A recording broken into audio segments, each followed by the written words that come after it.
إن الحمد لله نحمده ونستعينه ونستغفره ونعوذ بالله من شرور أنفسنا ومن سيئات أعمالنا من يهده الله فلا مضل له ومن يضلل فلا هادي له وأشهد أن لا إله إلا الله وحده لا شريك له وأشهد أن محمدا عبده ورسوله لا نبي ولا رسول بعده قال الله تعالى في القرآن الكريم يا أيها الذين آمنوا اتقوا الله حق تقاته ولا تموتن إلا وأنتم مسلمون يا أيها الناس اتقوا ربكم الذي خلقكم من نفس واحدة وخلق منها زوجها وبث منهما رجالا كثيرا ونساء واتقوا الله الذي تساءلون به والأرحام إن الله كان عليكم رقيبا يا أيها الذين آمنوا اتقوا الله وقولوا قولا سديدا يصلح لكم أعمالكم ويغفر لكم ذنوبكم ومن يطع الله ورسوله فقد فاز فوزا عظيما أما بعد فإن أصدق الحديث كتاب الله وخير الهدي هدي محمد صلى الله عليه وآله وسلم وشر الأمور محدثاتها فإن كل محدثة بدعة وكل بدعة ضلالة وكل ضلالة في النار ونعوذ بالله من عذاب النار. Alhamdulillah, marilah kita senantiasa bersyukur dan memuji kepada Allah Subhanahu wa taala atas limpahan nikmat yang masih Allah berikan kepada kita, entah berkaitan dengan nikmat dunia atau yang lebih dari nikmat dunia adalah nikmat beragama. Di antara nikmat beragama yang paling besar adalah Allah Subhanahu wa taala masih menjadikan kita sebagai seorang mukmin, sebagai seorang yang muslim, dan juga Allah Subhanahu wa taala masih memberikan taufiknya kepada kita berupa masih dimudahkan untuk beramal soleh. Kita telah mengerjakan sholat maghrib dengan berjamaah, kemudian kita teruskan nanti sampai isya insyaallah dengan belajar, dengan menuntut ilmu agama, dengan membacakan firman Allah Subhanahu wa taala dan membacakan sabda-sabda Nabi sallallahu alaihi wasallam. Dan kita berharap semoga dengan yang kita kerjakan ini berupa amal soleh ini Allah Subhanahu wa taala senantiasa memberkahi majelis kita, memberkahi umur kita, dan semoga ini menjadi pemberat amal soleh kita kelak pada hari kiamat. Amin ya rabbal alamin. Insyaallah pada malam hari ini kita akan membahas sebuah tema, yaitu mencintai Rasulullah sallallahu alaihi wasallam melebihi seluruh manusia. Dan ini tema ini berdasarkan dengan sabda Nabi sallallahu alaihi wasallam. Ada hadis yang sahih yang dikeluarkan oleh Imam Bukhari, yang mana kecintaan kita kepada Rasulullah sallallahu alaihi wasallam itu melebihi cinta kita kepada anak, kepada orang tua, bahkan kepada seluruh manusia. Sabda Nabi sallallahu alaihi wasallam, la yu'minu ahadukum hatta akuna ahabba ilaihi min walidihi wa walidihi wan nasi ajma'in. Sabda Nabi sallallahu alaihi wasallam, tidak sempurna iman salah seorang di antara kalian sampai aku lebih dia cintai daripada orang tuanya dan anaknya dan manusia seluruhnya. Perhatikan di sini, Nabi Shallallahu Alaihi Wasallam mengatakan tidak sempurna iman salah seorang di antara kalian sampai aku, kata Nabi, lebih dia cintai daripada ayahnya, daripada anaknya, dan daripada seluruh manusia. Ini menunjukkan bahwa kalau seorang beriman ingin imannya sempurna, maka dia harus lebih mencintai Rasulullah SAW dibandingkan dengan orang-orang yang dia sangat cintai, entah orang tuanya atau anaknya, bahkan seluruh manusia. Nah, kemudian perhatikan di sini dalam riwayat Imam Bukhari ini, Nabi SAW mendahulukan orang tua baru anak.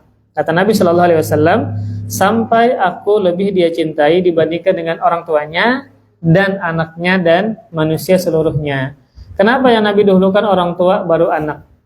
Karena jawabannya adalah setiap kita pasti punya orang tua, dan setiap kita belum tentu punya anak. Jadi Nabi menyebutkan duluan orang tua, karena semua kita ini pasti punya ayah, punya ibu. Tetapi apakah setiap kita punya anak? Belum tentu, karena dia belum kawin misalnya, atau dia menikah tapi qadarullah belum Allah berikan rezeki berupa anak. Sehingga yang Nabi sebutkan duluan adalah orang tua. Nah, dalam riwayat yang lain, seperti riwayat Imam Nasai, yang didahulukan oleh Nabi adalah anak dulu baru orang tua. Jadi sabda Nabi sallallahu alaihi wasallam dalam riwayat Imam Nasai, sampai aku lebih dia cintai dibandingkan dengan anaknya dan orang tuanya dan manusia seluruhnya. Nah, kenapa dalam riwayat yang lain Imam Nasa'i disebutkan anak duluan. Karena kita ini lebih perhatian, lebih sayang kepada anak dibandingkan dengan orang tua. Makanya kalau kita memberikan nafkah, yang lebih wajib kepada siapa? Kita nih misalnya sudah berkeluarga, sudah punya istri, sudah punya anak, maka ring satu kita, orang yang tinggal bersama kita. Siapa mereka? Istri dan anak. Baru kemudian orang tua. Ini menunjukkan urutan tadi. Dalam riwayat yang lain, Imam Nasa'i disebutkan anak duluan baru orang tua. Kenapa? Karena memang kasih sayang, perhatian itu lebih kepada anak, kemudian baru kepada siapa? Kepada orang tua. Baru setelahnya adalah kepada seluruh manusia. Nah, kemudian dalam hadis yang lainnya, bahkan ketika kita mencintai Rasulullah SAW, itu harus melebihi cintanya kepada dirinya sendiri. Jadi kita ini, ya kan kita secara tabiat mencintai diri kita sendiri. Nah, makanya cinta itu terbagi dua, ya. Ada cinta secara tabiat, ada cinta secara memilih atau pilihan. Coba ulun tanya kepada Pian.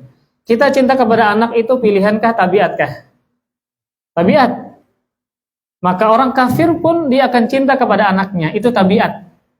Maka anak pun akan cinta kepada orang tuanya karena itu adalah tabiat. Tapi cinta kepada Nabi, tabiatkah, pilihankah? Jawabannya adalah pilihan. Jawabannya adalah pilihan. Karena orang kafir tidak cinta kepada Nabi Muhammad SAW, dia memilih tidak cinta kepada Nabi Muhammad. Tetapi dia punya anak, cintakah kepada anaknya? Cinta. Karena cinta dia kepada anak, walaupun dia orang kafir, adalah cinta berupa tabiat. Makanya cinta kepada seseorang yang bentuknya pilihan itu lebih berat dibandingkan dengan cinta secara tabiat. Makanya dalam hadis ini Nabi menyebutkan kalau hendak sempurna imannya, maka dia harus mencintai Nabi melebihi cintanya kepada manusia-manusia yang itu adalah cinta tabiat. Kepada siapa? Orang tuanya, kepada anak-anaknya. Karena kalau kita perhatikan memang secara fakta, cinta kepada seseorang, kepada ulama, kepada orang saleh, bahkan kepada Nabi pun itu sifatnya ikhtiar, pilihan. Dia memilih. Nah, lalu pertanyaannya adalah, karena kita harus mengalahkan cinta kita kepada anak, ya, kepada orang tua, harus mencintai Nabi Shallallahu Alaihi Wasallam. Lalu bagaimana untuk menumbuhkan perasaan cinta tersebut melebihi cinta kita kepada anak dan orang tua? Nanti kita akan bahas. Nah, kemudian tadi ulun sebutkan bahwa bahkan kepada diri kita sendiri pun kita harus lebih cinta kepada Nabi Muhammad Shallallahu Alaihi Wasallam. Ulun tanya kepada Pian. Kita cinta kepada diri kita itu secara pilihankah, tabiatkah? Tabiat. Secara tabiat.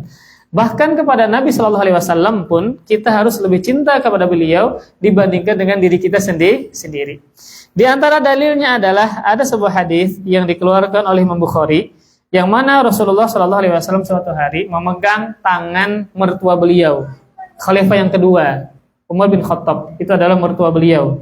Karena Umar punya anak Hafsah menikah dengan Rasulullah Sallallahu Alaihi Wasallam. Jadi suatu hari Rasulullah Sallallahu Alaihi Wasallam memegang tangannya Umar bin Khattab. Nah, lalu Umar bin Khattab mengatakan kepada Rasulullah Sallallahu Alaihi Wasallam, la anta ahabbu ilayya min kulli syai'in illa min nafsi.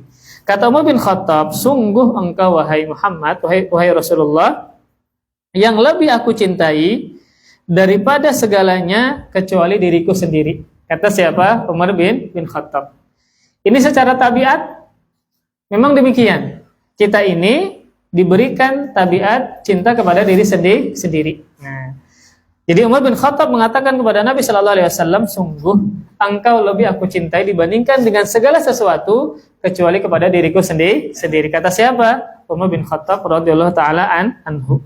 Lalu Nabi Shallallahu Alaihi Wasallam mengatakan, la, tidak wahai Umar bin Khattab. Maksud perkataan Nabi ini tidak atau belum, maksudnya adalah engkau tidak meraih derajat kecintaan yang paling tinggi sampai apa? Aku lebih engkau cintai daripada dirimu sendiri. Ini maksudnya. Kata Nabi Shallallahu Alaihi Wasallam, beluman wahai Umar bin Khattab, walladzi nafsi biyadihi hatta aku nahabba ilaika min nafsik. Demi zat yang jiwaku berada di tangannya. Di sini Nabi menggunakan sumpah. Tujuannya apa? Untuk menekankan suatu hal, untuk meyakinkan suatu hal. Karena ini adalah perkara yang keliru yang dikatakan oleh Umar bin Khattab, maka ketika Nabi merasa perlu menyampaikan dengan tegas, maka Nabi menggunakan apa? Sumpah. Walladzi nafsi biyadihi, demi zat yang jiwaku berada di tangannya. Ini menunjukkan sumpah. Kata Nabi sallallahu alaihi wasallam, sampai aku lebih engkau cintai daripada dirimu sendiri. Ini kata Rasulullah sallallahu alaihi wasallam. Nah, ketika mendengar pernyataan Nabi ini, maka para sahabat itu otomatis mereka akan menunaikan, akan mengambil perintah Nabi sallallahu alaihi wasallam.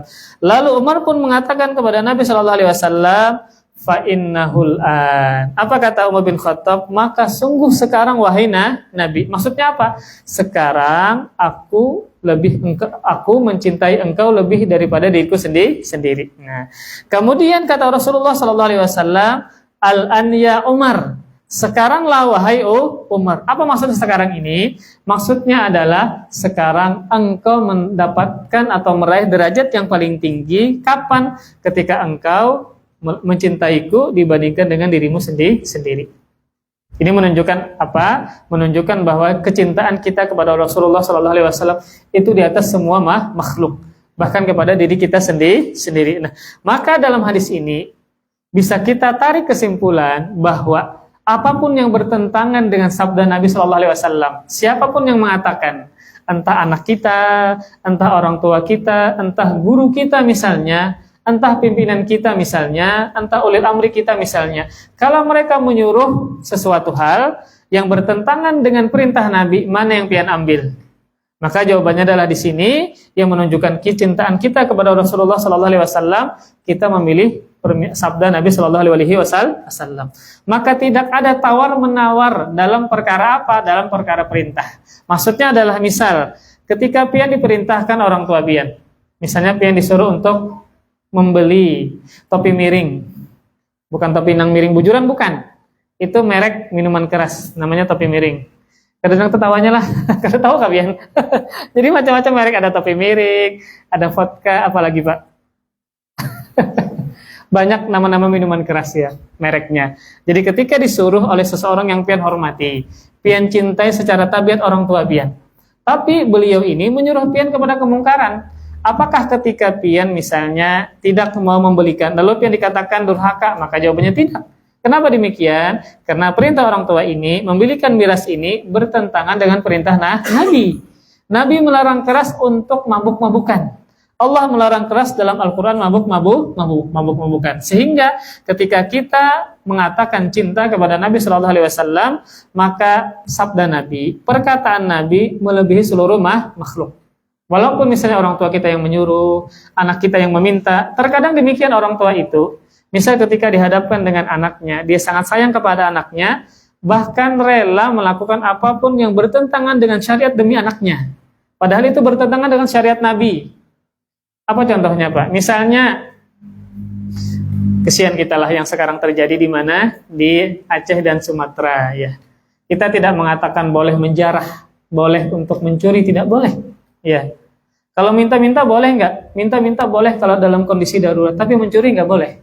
Mencuri tidak boleh. Meminta-minta boleh dalam kondisi darurat. Maka ketika misalnya anak menangis ya karena kelaparan misalnya, boleh nggak ada misalnya orang tua mencuri demi anaknya? Maka jawabannya tidak boleh. Kenapa demikian? Karena Nabi yang melarang, Memang mereka dihadapkan dengan kondisi yang demikian. Tapi kita katakan bahwa itu tidak boleh. Maka meminta-minta boleh. Tapi kalau mencuri maka hukumnya tidak dibolehkan. Kalau seandainya dihadapkan dengan misalnya ada bangkai ya. Bolehkah kita makan bangkai ketika dalam kondisi darurat? Maka jawabannya boleh ya. Tetapi ini hanya sebatas untuk makannya itu sebatas menyelamatkan nyawa, bukan berkenyang-kenyang, bukan. Ya.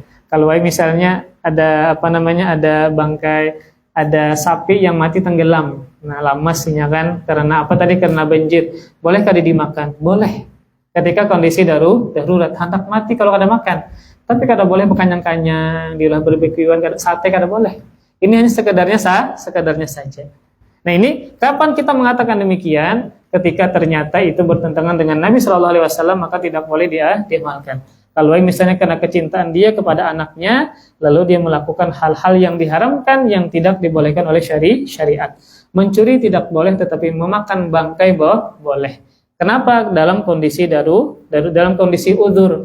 Karena mencuri berbeda dengan memakan bangkai. Mencuri itu melakukan kezaliman kepada orang lain, ya. Sedangkan memakan bangkai tadi, misalnya ada yang mati kucing kah atau apakah, qadarullah, dia kelaparan hendak mati, maka dia boleh mengambil sepenuhnya saja, tidak boleh dengan berkenyang kenyang. Maksudnya adalah di sini menyampaikan bahwa sabda Nabi Shallallahu Alaihi Wasallam itu melebihi perkataan orang siapapun itu.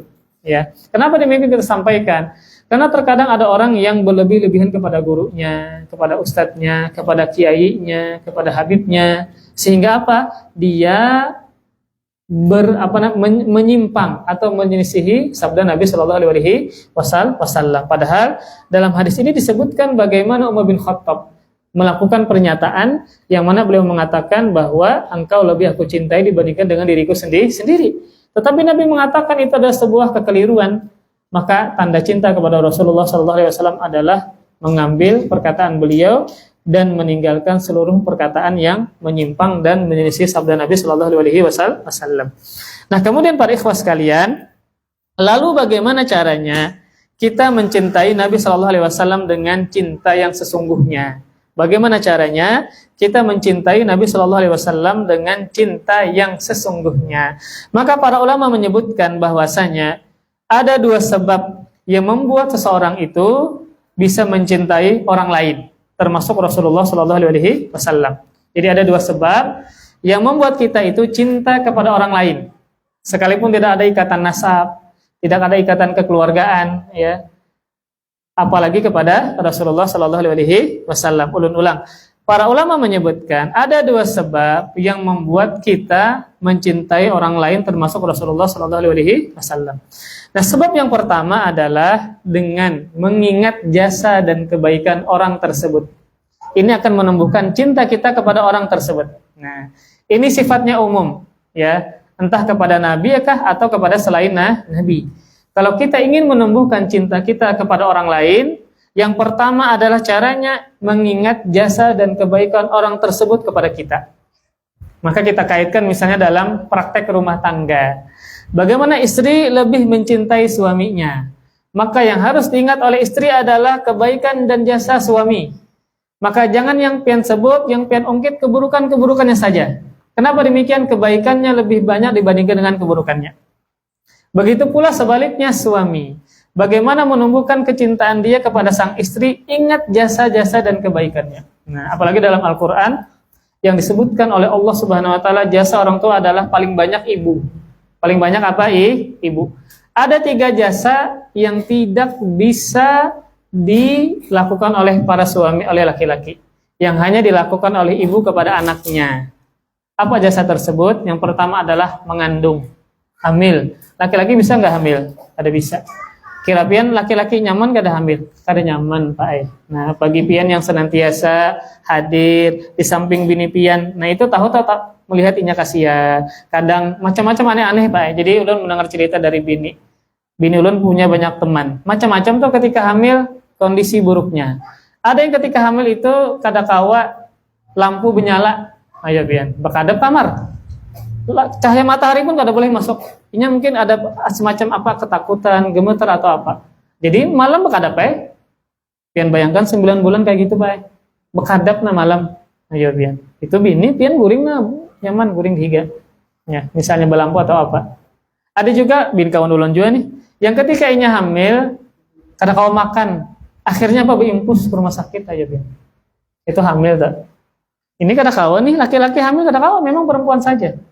Makanya Allah sebutkan dalam Al-Quran kan, wahnan ala wahan, kesulitan di atas kesulitan. Ini hanya dialami oleh para perempuan ketika dia hamil atau mengandung. Ya. Makanya Allah sebutkan jasa ibu agar anak itu faham bagaimana perjuangan dia berbakti kepada ibunya. Karena ibu itu lebih melelahkan dibandingkan dengan ayahnya. Contoh yang pertama adalah jasa yang tidak bisa diwakilkan oleh suami adalah hamil. Ya kada, Pak? Hamil. Belum lagi Kan ada semester pertama, 3 bulan pertama, ada 3 bulan kedua, ada 3 bulan yang ketiga. Itu beda-beda tuh anunya, apa namanya, kesulitan-kesulitannya. Dari semester pertama, 3 bulan pertama, kadang kau mencium bau-bauan, sampai bau paluh laki gini kadang maunya anak muntah aja. Kemudian ketika semester yang kedua, 3 bulan yang berikutnya, ada lagi kesulitan yang berbeda. Kemudian ketika semester yang ketiga, ada lagi kesulitan yang lain dan seterusnya. Ya. Kemudian yang kedua, jasa ibu yang tidak pernah kita bisa balas adalah melahirkan. Setelah mengandung maka dia melahirkan. Yang ketiga adalah menyusui. Nah, suami kadang-kadang menyusui. Memang ada, tapi kadang-kadang keluar banyunya. Maka ini adalah 3 jasa istri yang harus pian ingat kalau punya anak. Ini adalah kebaikan yang luar biasa. Sehingga ketika pian mengingat jasa dan kebaikan istri pian, maka akan menumbuhkan kecintaan pian kepada istri-istri pian.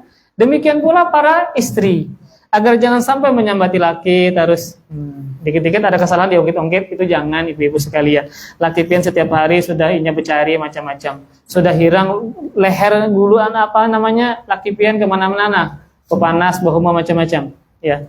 Maka ingat jasa dan kebaikan suami, setiap hari berusaha menunaikan hak pian.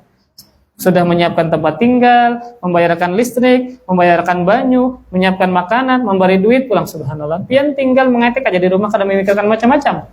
Maka dengan pian mengingat kebaikan-kebaikan suami, pian akan menumbuhkan kecintaan pian kepada suami. Ketika dia salah, maka pian akan mudah memaafkan. Ingat kebaikan dan jasa pasangan pian. Lalu bagaimana jasa Rasulullah SAW? Kan tadi temanya adalah mencintai Rasulullah SAW. Maka jasa Nabi, kebaikan Nabi kepada kita sungguh banyak dan luar biasa. Ya, nanti kita sebutkan. Kemudian yang kedua, sebab yang kedua agar kita mencintai orang lain, bahkan kepada Nabi SAW adalah dengan mengingat, dan mengetahui tentang sifat dan akhlak mulianya. Yang kedua adalah agar kita cinta kepada orang lain, siapapun yang kita temui, bahkan kepada Nabi SAW. Bagaimana kita menumbuhkan kecintaan kepadanya? Maka dengan mengingat, dengan mengetahui akhlak-akhlak mulia yang ada pada dirinya. Dan kita secara watak suka dengan orang yang berakhlak baik, ya kada Pak? Misal ada anak, ya, kalau ngomong sopan, ya. Kemudian kalau disuruh mau, ya. Kalau ketemu senyum, kita pasti suka dengan anak tadi. Kenapa? Akhlaknya baik. Ini apalagi Rasulullah SAW, akhlaknya sungguh luar biasa. Jadi para ikhwas sekalian, makanya di antara cara kita mudah memaafkan kesalahan orang lain. Apa caranya, Pak? Ingat kebaikan dia, ingat akhlak baik dia, apalaginya keluarga pian. Ya, makanya ulun lupa perkataan, kalau nggak salah Al-Imam Ibnu Daqiq Al-Id, ya. Bagaimana cara kita mudah memaafkan kesalahan orang lain adalah dengan mengingat dia adalah hamba Allah Subhanahu wa taala. Dia juga adalah hamba Allah, dia juga adalah umat Rasulullah SAW yang mana Nabi diutus untuknya agar dia selamat dunia dan akhirat. Kenapa kita membenci si fulan tadi? Kenapa kita membenci si ikhwan tadi? Bukankah dia hamba Allah? Bukankah dia adalah umat Rasulullah SAW? Jadi kalau kita mudah memaafkan kesalahan orang lain, ingat kebaikannya. Maka minimal adalah dengan mengingat dia seorang muslim, dia seorang beriman, ya. Dia juga perlu kasih sayang, ya. Dia juga adalah hamba Allah. Kita mengingat perkara-perkara tersebut, insya Allah lebih memudah memaafkan kesalahan orang-orang tersebut. Nah, kembali kepada Nabi SAW. Tadi para ulama menyebutkan ada 2 sebab yang membuat seseorang cinta kepada orang lain atau kepada Rasulullah SAW. Yang pertama adalah merenungkan jasa dan kebaikannya. Yang kedua adalah dengan mengetahui akhlak-akhlak mulia yang dia miliki. Nah, kembali kepada Rasulullah SAW. Yang pertama adalah agar kita semakin tumbuh kecintaan kita kepada Nabi SAW adalah dengan mengingat jasa dan kebaikan Rasulullah SAW kepada kita. Jadi disebutkan dalam Sahih Muslim, ya. Ini kalau kada salah ulun sebutkan beberapa bulan yang lalu, ya. Nabi itu sering menangis, sering kedapatan menangis, ya. Misalnya ketika istri beliau Khadijah meninggal dunia, maka Nabi menangis. Misalnya ketika anak Sidin Ibrahim, anak laki-laki terakhir meninggal dunia, maka Sidin menangis. Nah, Nabi juga pernah menangis karena mengkhawatirkan umatnya. Mengkhawatirkan umatnya jatuh kepada kesyirikan. Itu Nabi menangis. Ya.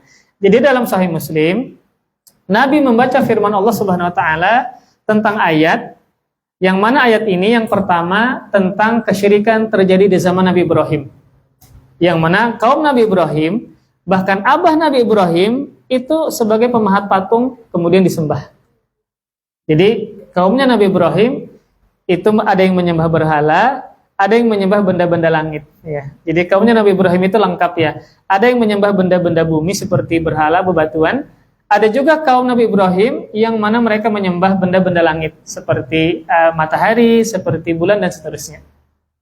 Nabi membaca ayat tentang kesyirikan yang terjadi di zaman Nabi Ibrahim. Kemudian setelahnya Nabi membaca ayat yang berkaitan dengan kesyirikan yang terjadi di zaman Nabi Isa. Di zaman Nabi Isa, di mana ada orang-orang yang berlebih-lebihan kepada beliau mengatakan Isa adalah anak Tuhan. Nah, setelah membaca ayat-ayat tadi, Nabi SAW beliau mengangkat tangannya, berdoa kepada Allah. Isinya adalah Allahumma sallim sallim. Ya Allah, selamatkanlah umatku, selamatkanlah umatku. Nah, ketika Nabi berdoa tadi, maka Nabi menangis. Nah, maka Nabi menangis. Kira-kira Nabi menangis karena apa? Apakah banyak bisi hutang? Itu kita banglah. Nabi menangis bukan karena itu ya. Nabi menangis karena apa? Karena mengingat umatnya takut mereka melakukan kesyirikan kepada Allah sebagaimana yang terjadi di zaman Nabi Ibrahim dan zaman Nabi Isa. Beliau mengangkat tangannya, ya Allah selamatkanlah umatku, kemudian beliau menangis. Ini kebaikan Nabi SAW mendoakan umatnya. Khawatir umatnya terjatuh ke dalam kesyirikan. Ya. Kemudian, apalagi jasa Nabi SAW, kebaikan Nabi kepada kita berkaitan dengan kebaikan dunia. Apa contohnya? Kan kebaikan itu ada kebaikan sifatnya kebaikan dunia, ada kebaikan akhirat atau kebaikan agama. Maka banyak dalam hadis Nabi SAW, Nabi itu menginginkan umatnya itu bahagia. Apa contohnya? Contoh hadisnya apa? Itu kebaikan Nabi. Jasa Nabi kepada kita, Nabi itu ingin kita ini bahagia di dunia. Apa hadisnya? Misalnya dalam sebuah hadis Nabi SAW menyebutkan, la tanzur ila man wa unzuru ila man huwa asfala minkum wa la tanzuru ila man huwa fawqakum atau kama qala sallallahu alaihi wasallam. Kata Nabi SAW, pandanglah orang yang berada di bawahmu dan jangan pandang orang yang berada di atasmu. Maka Nabi menyebutkan salah satu cara bahagia, hati tetap tenang dan tetap bersyukur kepada Allah di dunia ini. Caranya apa? Berkaitan dengan perkara dunia, seperti berkaitan dengan kesehatan, berkaitan dengan masalah ekonomi, berkaitan dengan masalah apapun perkara-perkara dunia, lihat orang yang berada di bawah kita. Pasti kita akan bersyukur kepada Allah Subhanahu wa taala. Contoh, nah kayak banjir, musibah tadi. Apakah kita juga tidak mendapatkan musibah? Jawabannya kita setiap hari mendapatkan musibah. Apakah musibah yang kita alami itu lebih besar daripada orang yang terkena bencana di Sumatera dan Aceh? Maka musibah mereka jauh lebih besar. Kita kalau kena musibah tidak sampai kepada misalnya istri kita meninggal dunia, rumah kita tenggelam, mobil kita tenggelam, subhanallah, mobil tenggelam, rumah tenggelam. Bukan tenggelam dengan banyu, ada dengan pasir-pasirnya. Jadi tanah tuh jadinya, subhanallah ya. Kita kena musibah, ya paling dompet hilang, gugur. Karena terkadang laki-laki itu, ibu-ibu sekalian lah, terkadang sembarangan bahapal, bancap-hancap, manda ke kantong selawat gugur. Berapa kali? 3 kali sudah. Kadang mendapatkan pelajaran aja lagi. Itu ulama sudah 3 kali hilang. Hilang apa? Hilang dompet. Kita masih berkaitan dengan perkara-perkara ringan tadi saja. Ternyata ada saudara-saudara kita musibahnya lebih besar. Bukan cuma masalah harta, fisik juga demikian. Ada yang kelaparan, ya subhanallah. Ada yang garing sudahnya, ya. Harta semuanya hilang, habis. Jadi ada datang bantuan. Syarat datang, jadi lo membaca berita, kadang ada lucunya lah. Ketika ada ada bantuan dari pemerintah misalnya. Tapi syaratnya harus mengumpulkan KTP. Lalu dijawab acil-acilnya, KTP kami hilang. Karena di dalam rumah, bagaimana bisa kami mengumpulkan KTP? Subhanallah. Ya, kasihan sekali orang yang berada di bencana tersebut. Kalau kita kan paling musibah apa ya? Kalau garing paling batukan, ya. Paling bahingusan. Kalau di sana itu saking tidak ada bantuan, maka mereka kelaparan. Pian tega lah melihat anak menangis kelaparan. Ayo Pian. Mungkin kita tertangis melihat anak apa? Menangis kelaparan. Kalau kita kelaparan, insya Allah kita masih kawat. Masih kawat kita menahan. Tapi kalau ke anak yang kelaparan, Pian kawat ada. Pian bayangkan anak Pian masih halus, masih bayi. Ini kelaparan. Ayo Pian, subhanallah. Makanya kalau kita ingin bersyukur kepada Allah dalam perkara dunia, lihat orang yang berada di bawah kita. Jangan melihat orang yang di atas kita, nanti kada bersyukur, ya. Jadi kalau seandainya ada, misalnya kita terkadang membandingkan antara diri kita dengan orang kaya, ya. Oh nyamannya si Den Sugih, ya. Nyamannya hendak kemana-mana kawah, hendak umroh setiap bulan, hendak haji setiap tahun. Memang dari satu sisi ini pian kalah. Bisa jadi si Din banyak bisi duit, tapi pian yang paling bahagia. Tapi pian yang paling sehat. Tapi pian yang paling barokah, paling bahagia dengan keluarga. Ada orang kaya, punya banyak aset, tapi tidak bahagia. Tapi istrinya durhaka kepadanya, lalu pisah. Ya. Tidak mendapatkan kebahagiaan. Terkadang kita melihat cuma dari satu sisi saja. Ya. Dia misalnya punya banyak duit, punya ini macam-macam, setiap bulan ke umroh misalnya. Tapi sisi yang lain, pian mungkin lebih unggul. Lebih bahagia, lebih bebas kemana-mana. Ada orang kaya itu tidak bebas kemana-mana, khawatir kena dizolimi orang lain, khawatir dirampok, diculik macam-macam. Pian kemana-mana kawah, hendak munjung ke sini kawah, subhanallah. Ya. Orang Banjar munjung ke Pelihari pian, sakingnya bebasnya tuh nah, saking tenangnya munjung terus, saking tenangnya hidup ya. Ada kawan kita, ya dari sisi ekonomi biasa-biasa saja, tapi hari-harinya olahraga terus, kena basket, kena tenis meja, kena nantinya bola. Hidupnya bahagia banget, subhanallah. Ya. Terkadang kita dari satu sisi kita kalah, namun dari sisi yang lain kita unggul. Tapi maksud ulun adalah di sini Nabi mengajarkan kepada kita agar kita tetap bahagia, tetap bersyukur kepada Allah adalah dengan melihat orang yang berada di bawah kita. Misalnya dalam hal ekonomi kah, ya. Kita misalnya sulit untuk mendapatkan gaji yang rutin misalnya, tapi pian masih kau makan 3 kali sehari. Ada orang yang kada kau makan 3 kali sehari. Ini jasa Nabi kepada kita, menyampaikan kepada kita cara bersyukur kepada Allah Subhanahu wa taala. Ini di dunia. Kemudian lalu bagaimana jasa dan kebaikan Nabi nanti di akhirat? Apa jawabannya, Pak? Nabi memberikan syafaat kepada kita. Itu jasa Nabi yang luar biasa, kebaikan Nabi yang luar biasa kepada kita. Maka Nabi menjelaskan agar cara selamat di alam kubur misalnya. Maka Nabi menyebutkan di antara dosa yang paling banyak menyebabkan orang itu diadab dalam kubur apa? Yang pertama adalah kada langis beberasih ketika buang hajat. Yang kedua mengadu domba. Nah, di zaman sekarang yang kedua ini semakin banyak di media sosial.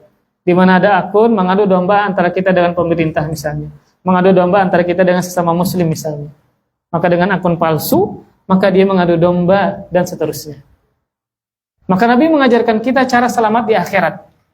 Ya. Kemudian nanti Nabi adalah yang memberikan syafaat kepada umatnya.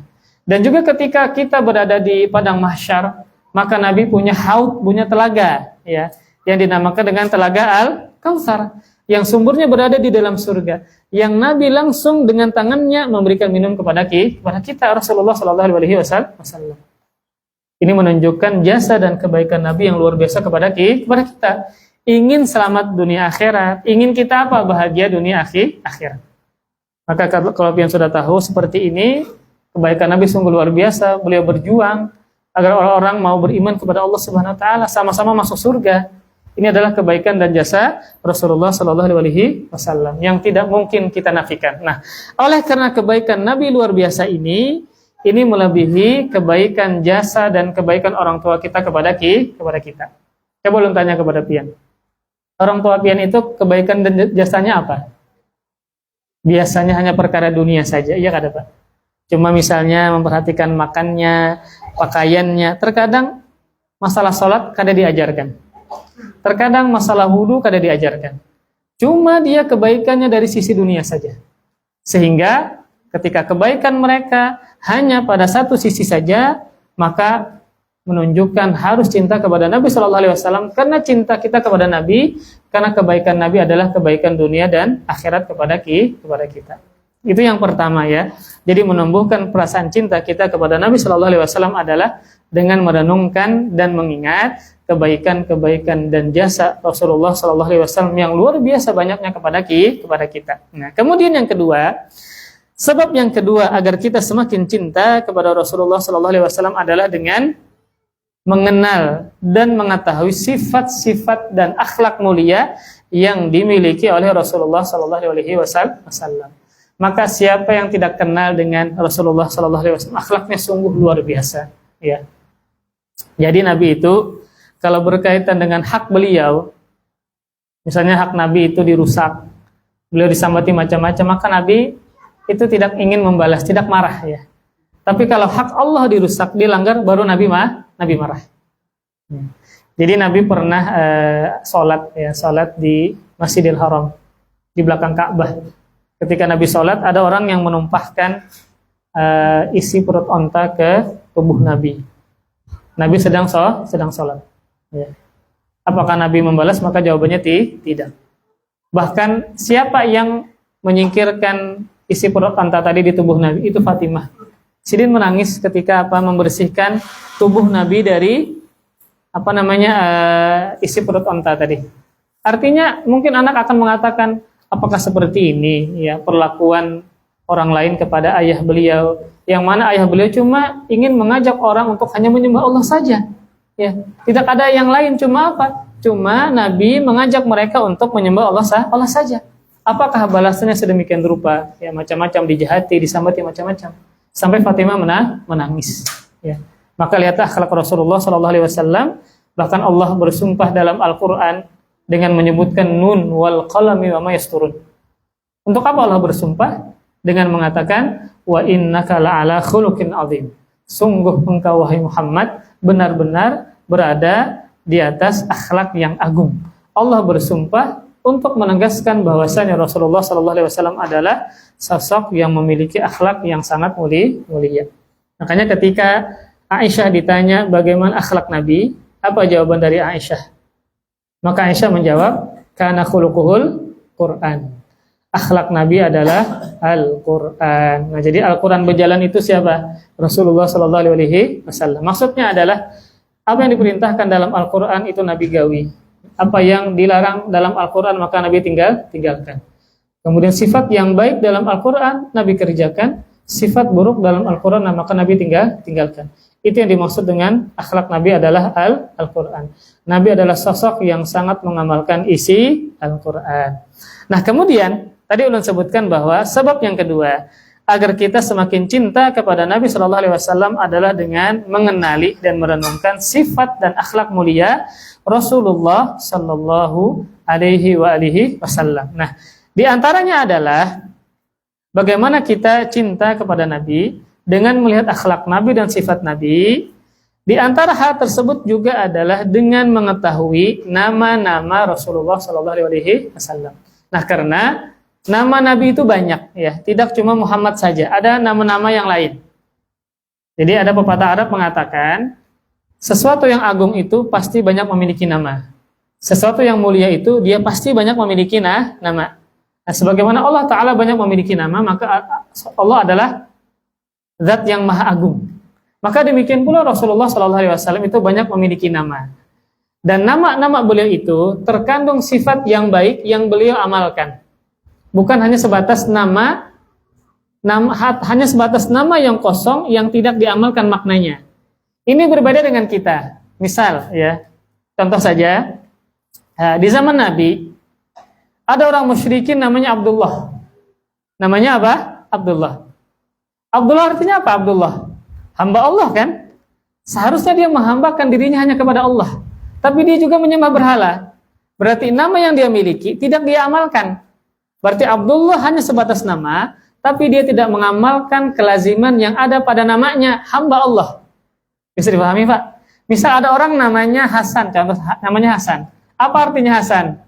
Baik, bagus. Tapi kelakuannya membala, Pak. Ini kan menunjukkan apa? Nama, tapi tidak dibarengi dengan pengamalan si pemilik nama. Makanya orang tua kita menamakan dengan nama-nama bagus, untuk apa tujuannya? Ya semoga dengan namanya bagus, dia bisa mengamalkan namanya. Contoh tadi ada orang misalnya namanya Hasan. Kan artinya adalah bagus, baik. Harapannya adalah ya semoga anak ini akhlaknya bagus, ya lisannya bagus, tangannya bagus. Ya, itu harapannya. Namun terkadang ketika dia memiliki nama-nama yang bagus, dia tidak amalkan kandungannya. Tapi berbeda dengan Rasulullah SAW, beliau memiliki nama-nama yang bagus, tapi Nabi mengamalkan kandungan dari namanya sendiri. Nah, dalam sebuah hadis yang sahih, yang disebutkan dalam Sahih Bukhari, Nabi menyebutkan ada 5 nama beliau. Sabda Nabi SAW, li khamsatu asma, ana Muhammad wa Ahmad, wa anal mahil ladzi yamhullahu biyal kufra wa anal hasyirul ladzi yuhsyarun nasu ala qadami wa anal aqib. Sabda Nabi SAW, aku memiliki 5 nama. Apakah ini terbatas cuma 5? Maka jawabannya tidak, ya. Ada nama-nama lain yang beliau miliki. Namun ketika Nabi menyebutkan nama 5 ini saja, ada sesuatu yang Nabi ingin sampaikan. Di antara ulama menyebutkan, kenapa Nabi menyebutkan 5 saja, padahal banyak nama-nama lain beliau. Ada yang mengatakan, karena nama ini hanya diberikan kepada beliau, tidak diberikan kepada nabi-nabi yang lain. Jadi ada 5 nama, yang mana nama ini hanya diberikan kepada beliau, tidak diberikan kepada nabi-nabi yang lain. Ya. Ada juga yang mengatakan, kenapa Nabi sebutkan 5 ini saja, padahal nama Nabi banyak. Maksudnya adalah 5 nama yang paling masyhur yang dimiliki oleh Rasulullah SAW. Nabi menyebutkan, saya memiliki 5 nama. Yang pertama adalah ana Muhammad. Kata Rasulullah SAW, aku bernama Muhammad. Yang kedua adalah Ahmad, wa Ahmad, dan aku adalah Ahmad. Yang ketiga adalah wa anal mahi, dan aku adalah al-mahi. Apa maknanya al-mahi? Yang ketiga ini maknanya adalah aku yang menghapus. Al-mahi artinya yang menghapus. Maksudnya adalah alladzi yamhullahu biyal kufra, yang mana Allah denganku menghapuskan kekufuran. Nah, jadi Nabi itu namanya al-mahi, artinya adalah yang menghapus. Maksudnya apa? Aku diturunkan, diutus untuk menghapuskan kekufuran. Itu nama Nabi yang ketiga. Yang keempat, wa anal hasyir, dan aku adalah al-hasyir. Sudah azan? Ini daerah Gambut belum, Bang? Nah. Sudah? Setelah azan berapa menit? Bebas saja kah? Soalnya itu macet cuma 1 jam. Jadi tadi macet nunggu 1 jam. Kayaknya macet pulang Bang kalau setelah Isya. Lamaan sedikit ya apa kah? Ya. Azan kedua. Ya, silakan.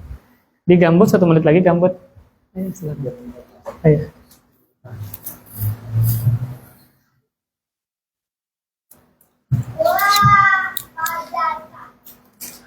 Allahu Akbar, Allahu Akbar, Allahu Akbar, Allahu Akbar. Asyhadu an la ilaha illallah, asyhadu an la ilaha illallah, asyhadu anna Muhammadar Rasulullah,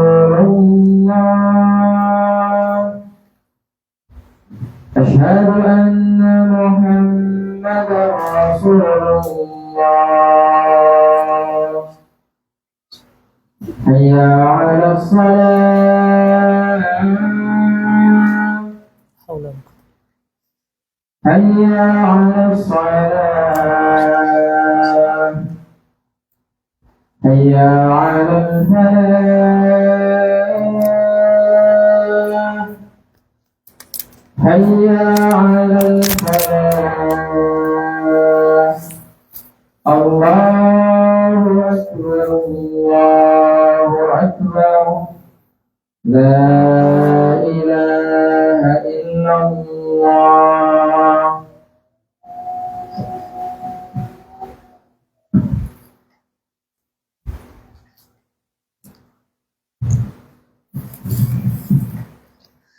Bismillah, alhamdulillah, wassalatu wassalamu ala rasulillah. Kita teruskan.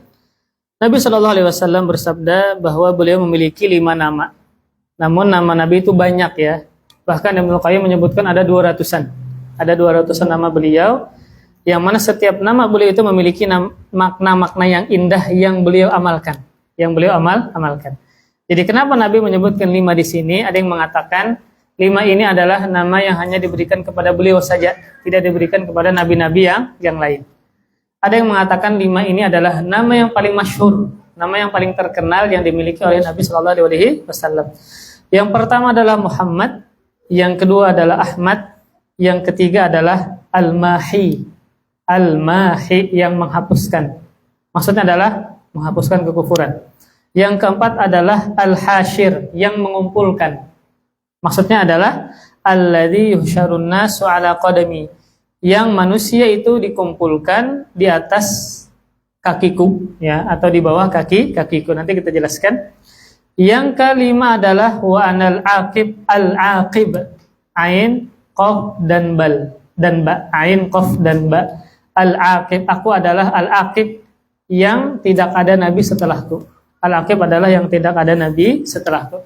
Kita bahas satu-satu. Yang pertama adalah Muhammad. Nah, ini adalah nama yang paling masyhur, yang paling terkenal, yang disebutkan dalam Al-Quran. Allah menyebutkan nama ini ada 4 tempat. Ada 4 tempat nama Muhammad ya dalam Al-Quran. Yang pertama dalam surah Ali Imran ayat 144. Ali Imran ayat 144, firman Allah Subhanahu wa taala, "Wa ma Muhammadun illa rasul, qad khalat min qablihi rusul." Dan Muhammad hanyalah seorang rasul, sebelumnya telah berlalu beberapa rasul. Ayat ini menegaskan kepada para sahabat ketika Nabi meninggal dunia ya. Jadi ketika Nabi meninggal dunia itu para sahabat kaget, sampai-sampai mereka tidak percaya. Termasuk yang tidak percaya adalah Umar bin Khattab. Sampai-sampai kalau ada yang mengatakan Rasulullah meninggal, saya tebas lehernya. Saking tidak percayanya Nabi meninggal dunia. Nah, siapa yang menyadarkan? Abu Bakar Siddiq menyadarkan dengan menyampaikan ayat ini. Wa ma Muhammadun illa rasul qad khalat min qablihi rusul. Tidaklah Muhammad itu kecuali seorang rasul yang telah berlalu rasul-rasul. Rasul yang telah lalu pun juga meninggal dunia. Nabi Musa, Nabi Nuh, maka Nabi Muhammad pun akan meninggal dunia. Jadi yang pertama Allah sebutkan kalimat Muhammad, nama Muhammad dalam surah Ali Imran ayat 144. Yang kedua dalam surah Al-Ahzab ayat 40. Surah Al-Ahzab ayat 40, firman Allah Subhanahu wa taala, "Maka Muhammadun aba ahadim min rijalikum, walakin Rasulullah wa khataman nabiyyin." Kata Allah Subhanahu wa taala, Muhammad itu bukanlah bapak dari seseorang di antara kalian, tetapi dia adalah utusan Allah dan penutup para nabi. Kemudian yang ketiga, nama Muhammad disebutkan dalam Al-Qur'an di surah Al-Fatah ayat 29. Al-Fatah ayat 29, firman Allah Subhanahu wa taala, Muhammadur Rasulullah. Kemudian surah yang keempat adalah surah Muhammad ayat 2. Jadi di antara 114 surah ada nama surah namanya surah Muhammad. Nah, disebutkan nama Muhammad dalam surah Muhammad ayat 2. Firman Allah Subhanahu wa taala, "Wa amanu bima nuzzila ala Muhammad." Nah, firman Allah Subhanahu wa taala serta beriman kepada apa yang diturunkan kepada Muhammad. Jadi ada 4 nama Muhammad yang Allah sebutkan dalam Al-Qur'an. Sekarang apa makna Muhammad? Apa maknanya? Yang terpuji, yang dipuji atau yang terpuji. Maksudnya apa? Perbuatan dan tindakan Nabi itu terpuji. Lisan Nabi juga terpuji. Nah, beda lawan kita. Banyak nama Muhammad. Apakah kita yang bernama Muhammad mengamalkan makna Muhammad tadi? Maka jawabannya belum tentu. Maka jawabannya apa? Belum tentu. Namanya Muhammad tapi kada sembahyang, banyak ada Pak? Banyak. Namanya Muhammad tapi perbuatannya buruk terus. Main judi online, berzina, mabuk-mabuk, kedengarannya Muhammad. Ini berarti dia tidak mengamalkan nama yang terkantung pada dirinya. Muhammad ya. Jadi nama Muhammad terpuji karena memang Nabi itu terpuji segala lisan dan perbuatannya. Beliau terpuji. Akhlaknya bagus, lisannya bagus, subhanallah. Rasulullah sallallahu alaihi wasallam. Nah, kemudian yang kedua, nama beliau adalah Ahmad. Nah, nama beliau adalah Ahmad. Ini Allah sebutkan dalam sebuah surah, satu surah saja, surah As-Saff ayat 6. Surah Shaf ayat 6 yang mana Allah Subhanahu wa taala berfirman yang menghikayatkan perkataan Nabi Isa alaihissalam. Nabi Isa mengatakan, "Ya Bani Israil, inni Rasulullah ilaikum musaddiqa lima baina yadayya minat Taurah wa mubasysyiran bi rasuli ya'ti min ba'dismuhu Ahmad." Nah, kata Nabi Isa alaihissalam yang Allah hikayatkan dalam Al-Qur'an, "Wahai Bani Israil, sungguh aku adalah utusan Allah kepada kalian yang membenarkan kitab yang turun sebelumku, yaitu Taurat, kitab yang diturunkan kepada Nabi Musa, dan memberikan kabar gembira dengan seorang rasul yang akan datang setelahku yang namanya adalah Ahmad." Ini nama kedua yang paling masyhur setelah Muhammad adalah Ahmad. Nah, makanya banyak nama orang namanya Ahmad. Ahmad Sufyan, Ahmad Zainuddin. Itu adalah nama Rasulullah Shallallahu Alaihi Wasallam. Sekarang apa makna Ahmad? Apa maknanya? Kalau Muhammad, insya Allah yang tahu beratan yang terpuji. Tapi kalau Ahmad artinya apa? Apa Bu? Apa katanya? Yang lebih terpuji, yang lebih terpuji atau yang paling terpuji. Kemudian ada juga mengatakan Ahmad ini maknanya adalah bukan yang terpuji ya, yang paling memuji. Kalau Muhammad isim maf'ul. Kalau kita belajar bahasa Arab, isim maf'ul itu yang berawalan di. Kalau isim fa'il yang berawalan me. Jadi Muhammad yang memuji, kalau Muhammad yang dipuji. Kalau Ahmad bukan yang paling terpuji, tapi yang paling memuji. Nah, jadi Ahmad maknanya adalah yang paling memuji. Maksudnya apa? Rasulullah adalah yang paling banyak memuji siapa? Allah Subhanahu wa taala. Jadi Ahmad maknanya adalah yang paling memuji, yang paling banyak berzikir kepada Allah Subhanahu wa taala. Makanya Aisyah menceritakan bahwa Rasulullah adalah yang paling banyak memuji Allah, yang paling banyak berzikir kepada Allah setiap waktu. Makanya tidurnya Nabi itu beda dengan kita. Nabi tidur itu tetap terjaga. Nabi bisa berzikir walaupun dalam kondisi tidur. Ini berbeda dengan kita. Ya guring ya guring. Kada ingat lagi apa-apa, yaitu kita ya. Beda dengan Rasulullah Shallallahu Alaihi Wasallam. Jadi setiap saat Nabi itu senantiasa memuji Allah Subhanahu wa taala. Nah, kemudian yang ketiga, nama Rasulullah Shallallahu Alaihi Wasallam dalam hadis ini adalah Al-Mahi, yang menghapuskan. Maksudnya adalah yang menghapuskan segala bentuk kekufuran dan kesyirikan. Ya. Jadi ketika Nabi diutus itu, subhanallah, kesyirikan itu sangat luar biasa ya. Terjadi di Jazirah Arab. Masing-masing kabilah itu punya berhala yang mereka sembah. Jadi saling membanggakan berhala. Setidaknya ada 4 berhala yang paling besar, yang paling masyhur. Ada 4 berhala di Jazirah Arab. Ada namanya Hubal, Manat, Lata, dan Uzza. Kalau lupa letaknya di mana-mana ya. Ada di Taif, ada di sini, di sini. Jadi ada Hubal, kemudian Manat, kemudian Lata, dan Uzza. Itu yang paling masyhur. Dan yang paling banyak itu memang di kota Makkah, di sekitaran Ka'bah. Ada berapa? 100 di Ka'bah berhala, 360 berhala. Jadi ketika Nabi menaklukkan kota Makkah, maka Nabi langsung menuju kemana? Ke Baitullah untuk menghancurkan berhala-berhala. Nah, jadi Nabi diutus itu untuk apa? Untuk menghapuskan segala bentuk kekufuran. Untuk apa? Menghapuskan segala bentuk kekufuran, terlebih di bangsa Arab. Nah, kemudian yang keempat, nama Rasulullah SAW juga adalah Al-Hashir. Adalah apa? Al-Hashir. Secara maknawi, maknanya adalah yang mengumpulkan, yang menggiring. Ya. Maksudnya adalah Nabi SAW seakan-akan diutus untuk mengumpulkan manusia di padang mahsyar. Makanya kan, ketika di padang mahsyar, satu-satunya yang bisa memberikan syafaat siapa? Jadi ketika di padang mahsyar, manusia itu mengalami kesulitan yang sangat luar biasa, kepayahan yang sangat luar biasa, di mana mereka kepanasan, matahari didekatkan dengan jarak 1 mil, kemudian tanpa alas kaki, tanpa busana, dan tanpa dikhitan. Apakah sempat boleh lihatan? Kada sempat. Karena saking paniknya, kejadian ketika itu, huru-haranya, dahsyatnya luar biasa, sampai-sampai tidak terperhatikan lagi kanan dan kiri, masing-masing cuma memikirkan urusannya masing-masing. Nah, maka dalam kondisi ini para manusia mencari para nabi, minta syafaat. Ketika datang kepada Nabi Adam minta uzur. Jadi Nabi Adam merasa ketika itu di padang mahsyar Allah sangat murka kepada beliau. Karena Nabi Adam pernah melanggar perintah Allah untuk tidak memakan buah larangan, beliau makan. Jadi Nabi Adam merasa Allah marah kepada beliau saat itu. Ketika datang kepada Nabi Nuh juga minta uzur, beliau merasa Allah murka kepada beliau saat itu. Kepada Nabi Ibrahim, kepada Nabi Musa, Nabi Isa, semuanya minta uzur.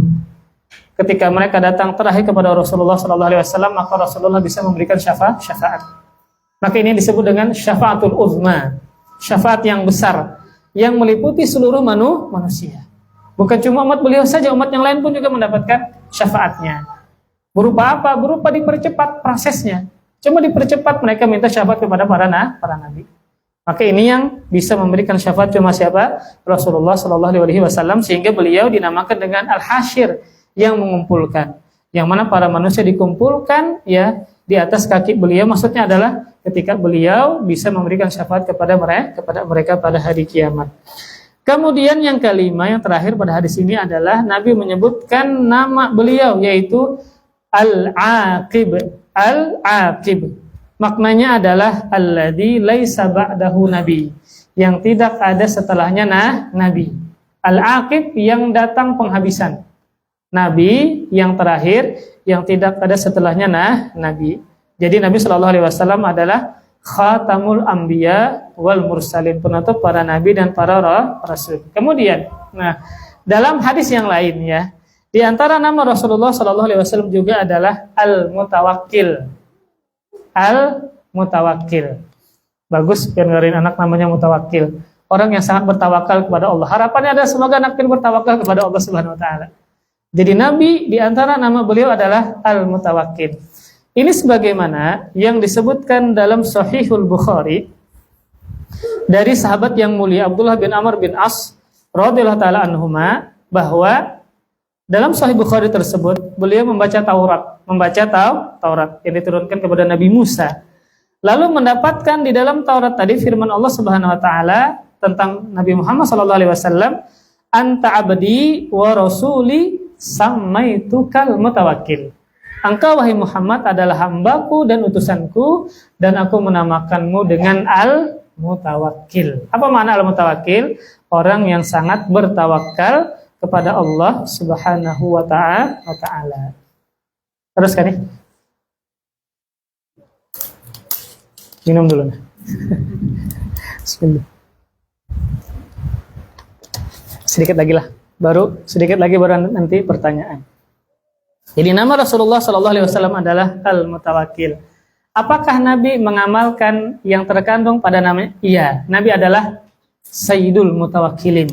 Pemimpinnya orang-orang yang bertawakal kepada Allah Subhanahu wa taala. Contoh ya, ketika perang Uhud, Nabi sangat bertawakal kepada Allah Subhanahu wa taala. Ketika perang Uhud, ya. Apa tawakal yang Nabi lakukan? Ya, ketika hendak perang Uhud, maka Nabi berlatih dan melatih pasukannya. Karena yang namanya bertawakal itu harus dua rukun. Dua rukun. Yang pertama berikhtiar, berusaha. Kalau hendak perang, ikhtiarnya apa ya? Dia berlatih, kemudian dia kalau zaman sekarang kan dia jogging, dia fitness, ketahanan fisik. Dia misalnya memegang senjata, memegang tank dan seterusnya. Ya, harus berikhtiar. Yang kedua baru menyandarkan urusan hanya kepada Allah. Maka Nabi ketika perang Uhud, maka Nabi bermusyawarah. Nabi apa? Bermusyawarah. Allah menurunkan ayatnya, wasyawirhum fil amri fa idza azamta fatawakkal 'ala Allah. Ini sebelum perang Uhud. Allah menyuruh Rasulullah SAW untuk bermusyawarah kepada para sahabatnya. Lalu ketika tekad sudah bulat, baru disuruh bertawakal. Jadi urutan tawakal itu adalah berikhtiar dulu, baru menyandarkan urusannya hanya kepada Allah Subhanahu wa taala. Jadi pian hendak melakukan apa? Misalnya hendak bahuma, hendak berkebun. Yang pian lakukan dalam rangka bertawakal adalah berikhtiar dulu semaksimal pian. Cari benih yang paling bagus, cari tanah yang paling bagus, kemudian disirami macam-macam. Ini namanya bertawakal. Setelah selesai, baru menyerahkan urusan berkebun tadi hanya kepada Allah Subhanahu wa taala. Karena bisa jadi gagal. Dia sudah berikhtiar macam-macam. Oh, qadarullah muncul hama. Belalang kah, kodok kah, macam-macam. Akhirnya gagal. Makanya seseorang itu diperintahkan bertawakal kepada Allah bagaimanapun hasilnya. Karena bisa jadi hasilnya yang sesuai kita harapkan atau hasilnya gagal. Tetap bertawakal kepada Allah Subhanahu wa taala. Nah, kembali kepada perang Uhud tadi. Nabi bermusyawarah, Nabi berlatih perang, kemudian membuat strategi perang, yang berkuda, yang berpedang di bawah, yang berpanah di atas bukit. Nah, kemudian Nabi memakai baju perang 2 lapis, memakai helm pulang. Ini ada orang kebal suruh ke Palestina sana atau perang ya. Kereda ilmu kebal kereda apa ya? Nabi itu luka-luka. Makanya ada tersiar kabar di kota Madinah ketika perang Uhud itu Nabi meninggal dunia. Nabi patah gigi sidin luka-luka, ada wajah sidin robek, subhanallah. Ini menunjukkan beliau pun kena luka. Beliau pun berdarah kada kebal. Padahal kan sangat mudah bagi Allah menolong Rasul, sangat mudah bagi Allah Subhanahu wa taala. Tapi Nabi luka-luka, bahkan tersiar kabar Nabi meninggal dunia tewas di medan perang. Ini ada zaman sekarang punya ilmu kebal ya. Sekali minum minyak bintang. Mati jadi hantu jadi orang. Ya, karena ilmu kebal Nabi jadi luka-luka subhanallah. Jadi itu Nabi bertawakal kepada Allah Subhanahu wa taala ya. Kemudian di antara nama Rasulullah sallallahu alaihi wasallam yang terakhir adalah Al-Amin. Nah, jadi selain sifat itu juga adalah nama Rasulullah Shallallahu Alaihi Wasallam ya.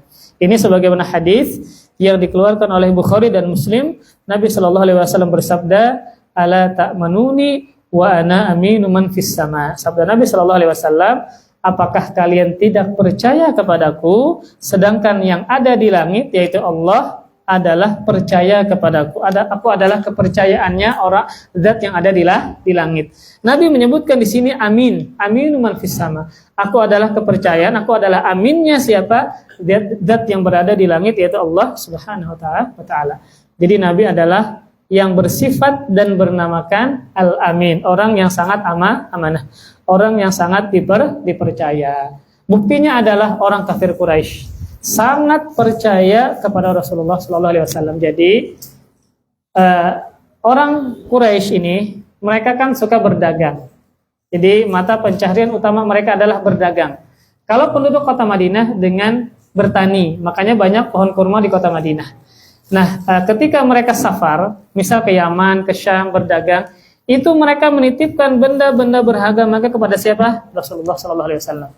Bahkan ketika Nabi mengumumkan dirinya sebagai Nabi dan Rasul, mereka mengatakan si Muhammad pendusta, Muhammad tukang sihir, Muhammad orang yang sesat. Tetap ketika mereka safar menitipkan barang berharga mereka kepada siapa? Kepada Nabi Shallallahu Alaihi Wasallam. Buktinya adalah ketika Nabi hijrah ke kota Madinah, itu satu orang sahabat yang pemberani, yang cerdas, yang Nabi tugaskan untuk bermalam di rumah Nabi, yang tidur di rumah Nabi. Siapa dia? Ali bin Abi Thalib. Selain dalam rangka sebagai strategi agar Nabi lolos, kemudian bisa berhijrah ke kota Madinah, Ali ditugaskan untuk apa? Untuk salah satunya adalah untuk menyerahkan barang-barang titipan orang kafir Quraisy. Subhanallah. Ini menunjukkan Nabi adalah sosok yang amanah. Walaupun sini disambati, direncanakan pembunuhan, tetap barang mereka yang dititipkan kepada Nabi, itu Nabi serahkan.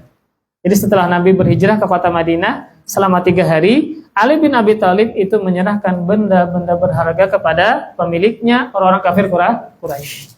Maka benarlah Nabi adalah sosok yang sangat amanah. Sesuai dengan nama beliau Amin, yang sangat amanah, maka beliau mengamalkan nama yang ada pada diri beliau. Nah, setelah pian tadi mendapatkan penjelasan tentang sosok Rasulullah SAW, bahwa beliau adalah sosok yang sangat berjasa kepada kita. Kebaikannya luar biasa kepada kita, dunia dan akhirat. Kemudian pian juga mendengar bagaimana akhlak Nabi Shallallahu Alaihi Wasallam, sifat Nabi Shallallahu Alaihi Wasallam, nama-nama yang dimiliki oleh beliau yang terkandung sifat-sifat yang baik. Maka mustahil seorang umat yang baik tidak mencintai Rasulullah Shallallahu Alaihi Wasallam. Maka tanda yang paling utama cinta kepada Nabi adalah dengan mengamalkan ajarannya, dengan mengamalkan sunnahnya. Semoga Allah Subhanahu Wa Taala senantiasa merahmati kita dan menjadi umat yang terbaik di sisi Rasulullah Shallallahu Alaihi Wasallam. Amin ya rabbal alamin. Demikian, ada yang hendak bertanya silahkan. Sampai jam 9. Kada gimana? Ya, silakan. Ada pertanyaan?